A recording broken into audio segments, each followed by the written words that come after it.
Subscribe now and press the bell icon. एक बार भगवान बुद्ध जेतवन विहार में रह रहे थे। भिक्षु चक्षुपाल भगवान से मिलने के लिए आए थे।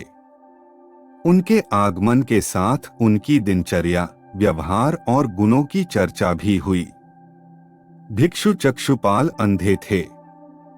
एक दिन विहार के कुछ भिक्षुओं ने कुछ मरे हुए कीड़ों को चक्षुपाल की कुटी के बाहर पाया और उन्होंने चक्षुपाल की निंदा करनी शुरू कर दी कि उन्होंने इन जीवित प्राणियों की हत्या की।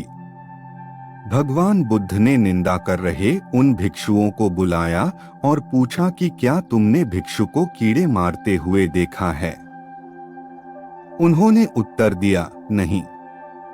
इस पर भगवान बुद्ध ने उन साधकों से कहा कि जैसे तुमने उन्हें कीड़ों को मारते हुए नहीं देखा, वैसे ही चक्षुपाल ने भी उन्हें मरते हुए नहीं देखा और उन्होंने कीड़ों को जानबूझकर नहीं मारा है, इसलिए उनकी भर्त्सना करना उचित नहीं है। भिक्षुओं ने इसके बाद पूछा कि चक्षुपाल अंधे क्यों हैं? उन्होंने इस जन्म में अथवा पिछले जन्म में क्या पाप किए? भगवान बुद्ध ने चक्षुपाल के बारे में कहा कि वे पूर्व जन्म में एक चिकित्सक थे।